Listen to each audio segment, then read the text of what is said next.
दूसरे जीव जंतुओं को देखो, उनका कभी स्कूल नहीं लगता, कभी उनके गुरु नहीं होते, कभी उनके भागवत मंच नहीं लगते, लेकिन वो आज भी अपनी सत्य मार्ग से भटके नहीं है। नहीं भटके है ना? कैसे?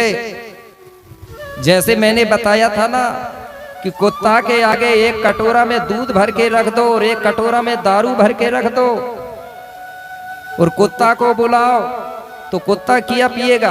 प्रैक्टिकल करके देखे हैं? क्या पिएगा कुत्ता? धुर्वे जी क्या पिएगा? दूध पिएगा। और आदमी के आगे एक कटोरा में दारू रख दो और एक में रख दो दूध, तो आदमी क्या पिएगा? तो बताइए, कुत्ता ज्ञानी है क्या आदमी? यही चीज हमारे लोगों को पता नहीं है कि पीना क्या चाहिए और नहीं पीना क्या चाहिए। हो तो मेरे इसी प्रकार सबका बेटा हो, जो अपने पिता का काम को पूरा करने के लिए घर छोड़ने के लिए भी तैयार है। बड़ा प्रसन्न हुआ। लेकिन आपके बेटा कहते हैं कि अब पिताजी कोई कर्जा में पुरोहित में अब अलग ना हो, तो शादी तक को साथी रहे थे। कई लोग रहे थे ना, शादी भाई 1 साल भय और बहू कहने लगी, बहू क्या कह रही है बेटा से? मैं मेरे माँ बाप को छोड़ के आई हूं तेरे खातिर।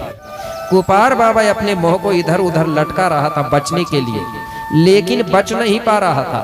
उसी समय भी प्रकृति की ऐसी कृपा हुई कि अचानक वहां पर एक बम्हीटा से निकल करके काला नाग भुजंग, गोंडी में तड़ास बोलते हैं सर्प को, वो काला नाग आया और जहां पर कुपार बाबा सो रहा था वहीं आकर के और अपने फन को ऐसा फैलाया छाता जैसे, और कुपार बाबा के ऊपर छाया करने लगा। और कुपार बाबा उसी नागदेव की सुंदर छाया में सोने लगा। अब रानी हिरवा घर के अंदर काम कर रही है। कुछ समय के लिए अपने बेटा कुपार की याद भूल गई। कुछ समय के बाद में रानी को याद आया, अरे बोले मैं तो अपने बेटा कुपार को बाहर सुला के आ गई हूं, बोले बहुत देर हो गई। जैसे ही रानी हिरवा अपने घर के बाहर निकलती है और देखती है तो नागदेव फन फैला के कुपार बाबा के ऊपर छाया कर रहा था, खड़ा हुआ था। रानी ने जैसे ही देखी मेरे भाई तो घबरा गई। अरे बोले मेरे बेटा कुपार के ऊपर नागदेव फन फैला के खड़ा है। घबराई रानी, कैसे? अरे देख भुजंग रानी घबराई, रानी घबराई, अरे जोर जोर से फिर चिल्लाई, जोर जोर से फिर चिल्लाई। ओ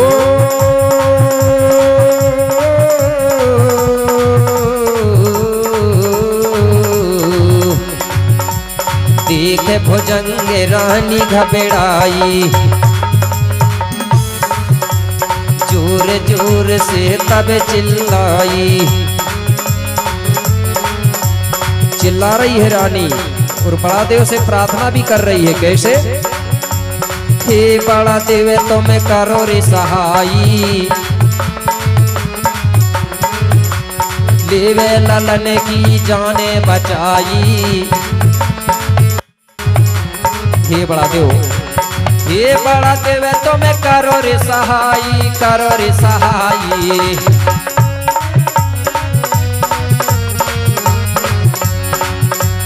लीवे ललन की जाने बचाए, लीवे ललन की जाने बचाई। हे बड़ा देव तुम करो रे सहाई, करो रे सहाई। जोर जोर से जब रानी ने चिल्लाई तो नागदेव ने अपने फन को समेटा और वहां से तुरंत भाग गया। जैसे ही नागदेव भागा तो रानी ने क्या करी कि सुनते आवाज नागो भागा तुरतई, और तब रानी ने ललन को उठाए लाई।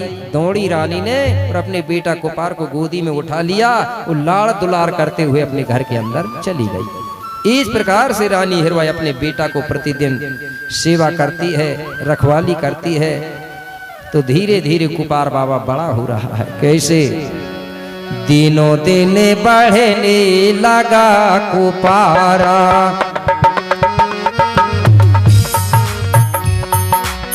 दिनों दिन बढ़ने लगा है कुपारा।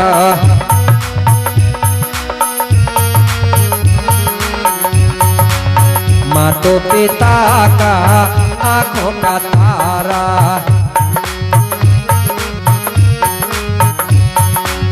मातो पिता का आंखों का तारा, मातो पिता का आंखों का तारा।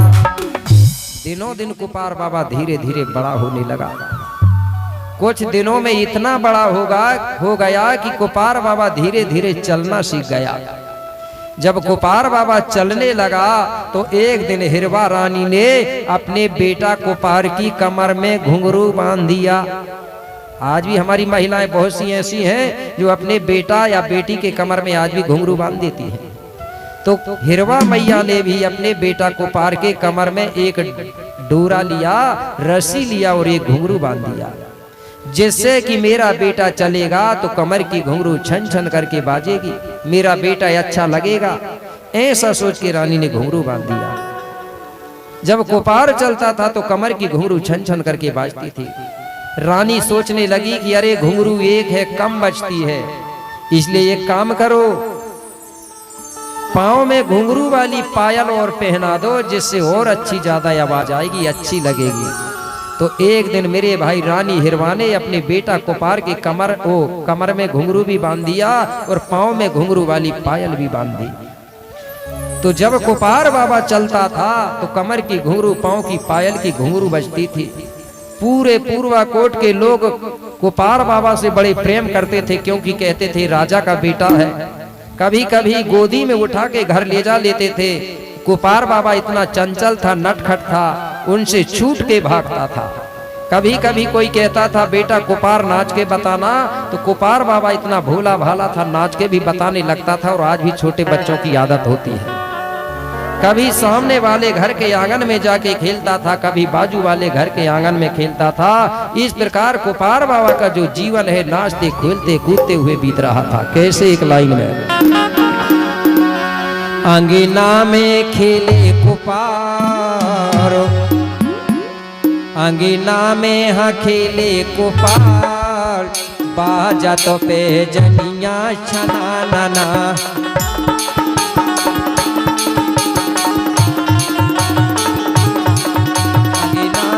खेले कुपार, बाजा तो पे जनिया छनाना,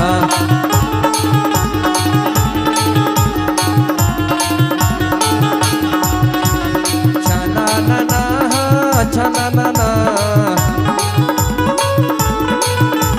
छनाना छनाना। अंगना में हाँ खेले कुपार, बाजा तो पे जनिया छनाना।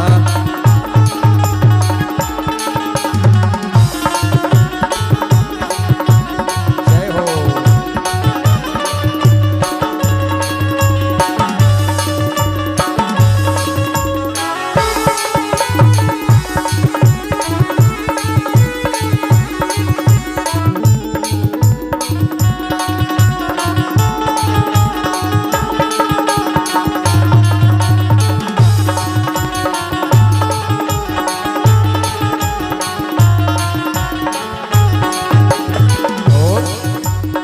कुपार बाबा चलता था तो बड़ा अच्छा लगता था।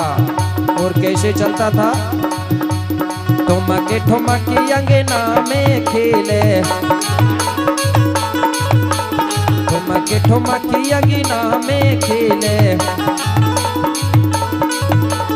तू तेरी भाषा अपनी बोले, तू तेरी भाषा अपनी बोले। इस प्रकार से अरे छाई अरे छाई अरे छाई हाँ खुशी अपार, बाजा तो पे जनिया छनाना।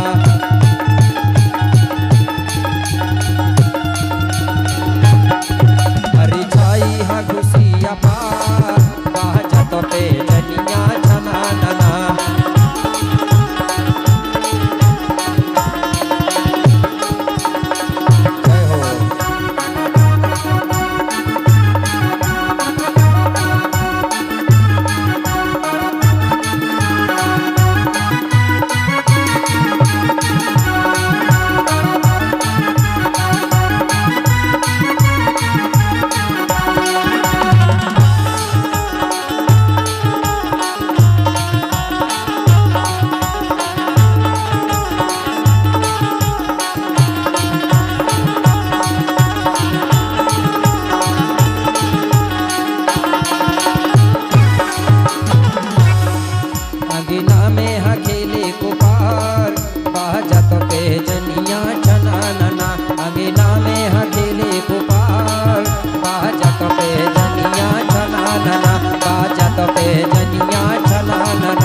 इस प्रकार से कुपार बाबा का जो जीवन है वो बड़े आनंद खुशियों के साथ बीत रहा था, नाचते खेलते कूदते हुए। आगे चल के कुपार बाबा धीरे धीरे बड़ा हुआ, कितना बड़ा कि लगभग 10-11 वर्ष का हो गया। जब कुपार बाबा की उम्र लगभग 11 वर्ष की हुई, उसी समय हुआ क्या पूर्वाकोटगढ़ राज्य में कि जब 10-11 वर्ष भये आज हेरवा पुत्र कुपारो, और उसी समय उस गांव में की घटना घटी है अपारो। मेरे भाई उसी समय हुआ क्या, जब कुपार बाबा की उम्र 11 वर्ष की हुई लगभग, पूर्वाकोटगढ़ राज्य में अचानक एक घटना घट गई। वो घटना कैसी कि पूर्वाकोट की प्रजा एकत्रित होकर के इकट्ठी होकर के राजा पुलसिव के दरबार पहुंचती है और राजा पुलसिव के सामने हाथ जोड़कर खड़ी हो जाती है और राजा पुलसिव से कहती है कि महाराज कि हाथ जोड़कर विनय करें, महाराज कि हाथ जोड़कर विनय करें, आज सुन पुलसिव महाराजो, उरियाज आप के राजो में आज गलत हुआ है काजो। हाथ जोड़ के कहने लगी महाराज आपके रहते हुए आपके राज में बड़ा गलत काम हो गया है। बोले कैसे? बोले महाराज बड़ा अन्याय हुआ है। बोले कैसे? बोले महाराज क्या बताएं, हमको बताने में शर्म आ रही है, लज्जा लग रही है, हम कैसे बताएं। राजा कहने लगा तो बताओगे नहीं तो मैं जानूंगा कैसे, बताना तो पड़ेगा। बोले महाराज आपके रहते हुए आपके राज्य में ऐसा कुकर्म हुआ है, यहाँ की प्रजा को सत्य और असत्य का ज्ञान नहीं है, दोस्त और दुश्मन का पहचान नहीं है, यहाँ की समाज में सामाजिक व्यवस्था नहीं है। तो बोले हुआ क्या? बोले महाराज सुनो, एक परिवार में सगे 2 भाई बहन थे, वो दोनों भाई बहनों ने बड़ा गलत काम कर लिया। बोले क्या? बोले महाराज सुनो, भैया बहन 2 ही पाप करे हैं। महाराज बड़ा अन्याय हो रहा है यहाँ, भैया बहन 2 ही पाप करे हैं। महाराज जिन्हें देख मैया बाप मरे हैं। महाराज भैया बहन 2 ही पाप करे हैं, 2 ही पाप करे हैं। अरे जिन्हें देख मैया बाप मरे हैं, जिन्हें देख मैया बापो मरे हैं, जिन्हें देख मैया बापो मरे हैं।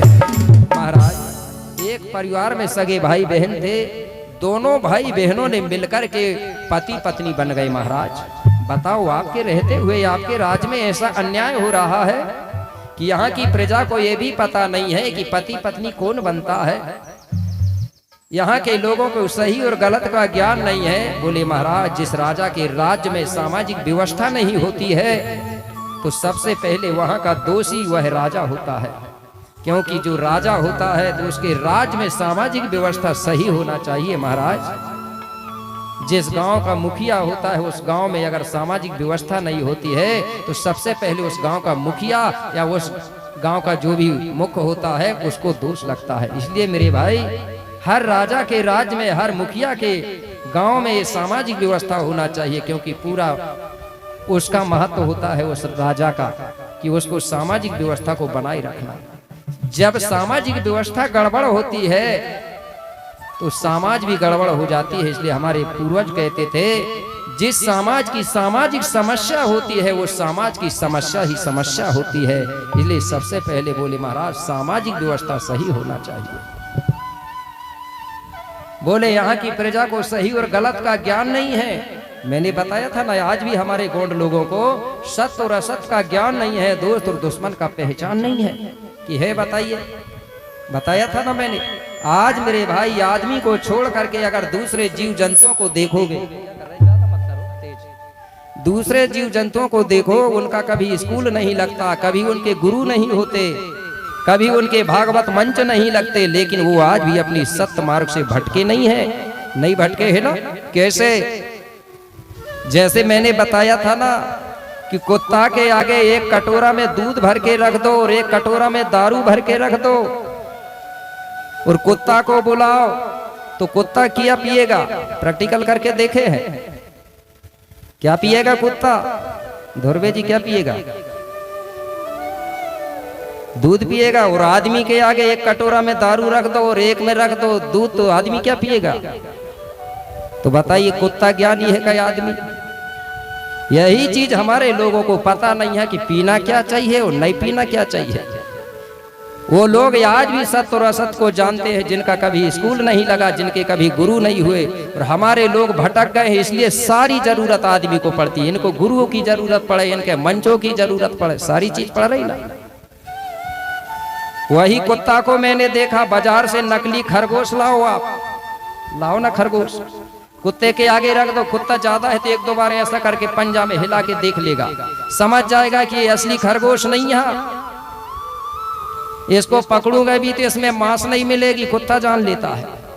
बिल्ली के आगे नकली चूहा लाके रख दो, बिल्ली भी ऐसा करके हिला के देखती। मैंने एक बार देखा था, एक बार फेंक दिया तो ऐसा हिला के देख ली, दो बार कुछ नहीं करी। मैंने समझ गया कि ये भी पहचान गई कि ये असली चूहा नहीं है, नकली है, वो भी कुछ नहीं कर। और आदमी के आगे कहीं कोई आदमी कोई पुतरिया बना के रख दे और कहे कि इससे कछु भी मांग ले, तो आदमी तो हाथ जोड़ के खड़ो रहे। कई कई पढ़े लिखे अच्छे अच्छे इंजीनियर, अच्छे अच्छे डॉक्टर पुतरिया के आगे कहते हैं, अंधन को आंख देत कौड़िन को काया, बांझन को पुत्र देत निर्धन को माया, जय गणेश जय गणेश जय गणेश देवा। मिलता है क्या? अगर ये होता तो सरकार क्या करती? अंधों की शिविर नहीं लगाती, वो भी मूर्ति लाती और मूर्ति रख देती और सबरे अंधों को बुला के कहती कि आरती की थाली लो, आरती कर दो, बिना ऑपरेशन के आंख मिल जाएंगे। सरकार भी सत्य को जानती है। तो इसी प्रकार से पूर्वा कोट की जो प्रजा है सत्य और असत्य से भटक चुकी थी, इसलिए पूर्वा कोट गणराज में बड़ा अन्याय हो रहा था। जिसको जैसा लगा जानवरों जैसे विवाह हो रहा था कि ये मामा है तो कैसे बात करे, ये भैया है तो कैसे बात करें। ये सारी चीज जो भी मिलता था तो सबको एक ही बराबर बात। तो मेरे भाई राजा को बड़ा दुख हुआ कि मेरे रहते हुए मेरे राज्य में ऐसा अन्याय हो रहा है, इसका मतलब मैं दोषी हूं। मेरे भाई राजा को बड़ी चिंता हुई, प्रजा से कहने लगा, भैया कुछ समय, कुछ दिनों के लिए मुझे समय दीजिए, कुछ दिनों के अंदर मैं यहाँ पर सारी व्यवस्था को सही करूंगा। और इस बात को कुपार बाबा भी सुन रहा था। कुपार बाबा को भी बड़ा दुख हुआ कि मेरे पिताजी के राज में अन्याय हो रहा है। कुपार को भी दुख हुआ। राजा ने क्या किया? प्रजा को समझाया और सबको अपने अपने घर पहुंचाया। अब जब रात हुई तो राजा को खाना नहीं खाया जाता था, खाना खाने की इच्छा नहीं हो रही थी। दिनों दिन राजा चिंता में डूबने लगा। हमारे बीच में कुमरे सर भी आ गए, उनका भी हल्दी चावल से जरा सम्मान कर दे। बहुत बहुत धन्यवाद। और सभी लोग एक बार ऊपर हाथ उठा के तालियां बजा दें। बहुत बहुत धन्यवाद। क्यों ऐसा क्यों कर रहा हूं? गोंडी संस्कृति में जब कोई आता है हमारे घर में अतिथि के रूप में तो वो देवता के बराबर माना जाता। आज बारात लगती है ना, तो बारात में चाहे छोटा रहे चाहे बड़ा रहे, जब बाराती लोग आते हैं तो सबके एक तरफ से पैर धुलाए जाते हैं। उसमें ये नहीं चलता कि भाई ये छोटा है कि बड़ा है, ठीक है ना। और सबको हल्दी से टीका लगाया जाता है। आज ये व्यवस्था है। तो मेरे भाई कुपार बाबा को चिंता हुई, राजा को चिंता हुई। राजा दिनों दिन चिंता में डूबने लगा। एक दिन कुपार बाबा कहने लगा अपने पिताजी से, बोले पिताजी आप इतनी चिंता क्यों कर रहे हो? बोले बेटा कुपार मेरे राज्य में सामाजिक व्यवस्था गड़बड़ है, इसलिए मुझे बड़ी चिंता लगी। बोले पिताजी चिंता मत करो। बोले आप मुझे आशीर्वाद दो, सबसे पहले मैं घर से बाहर जाऊंगा और 5 खंड धरती में भ्रमण करूंगा। पूरे गोंडवाना में घूम घूम के इसके सर्च करूंगा, खोज करूंगा कि सही क्या है और गलत क्या है। जब मुझे सत्य और असत्य का ज्ञान हो जाएगा उसके बाद में मैं समाज के बीच में जाकर के और सबको सतमार्ग बताऊंगा। राजा बड़ा प्रसन्न हुआ कि अगर बेटा हो तो मेरे इसी प्रकार सबका बेटा हो, जो अपने पिता का काम को पूरा करने के लिए घर छोड़ने के लिए भी तैयार है। बड़ा प्रसन्न हुआ। लेकिन आपके बेटा कहते हैं कि अब पिताजी कोई कर्जा में पुरोहित में अब अलग ना हो, तो शादी तक को साथी रहे तो कई कई लोग रहते ना। शादी भाई 1 साल भय और बहू कहने लगी, बहू क्या कह रही है बेटा से, मैं मेरे माँ बाप को छोड़ के आई हूं तेरे खातिर। ठीक है, तो लड़का का भी दिमाग खराब हुआ, जब तेरे माँ बाप के छोड़ के आई है मेरे खातिर, तो मैं भी तेरे खातिर मेरे माँ बाप के छोड़ रहा हूं, चल अलग रही है। ऐसा ही हो रहा हो कि नहीं?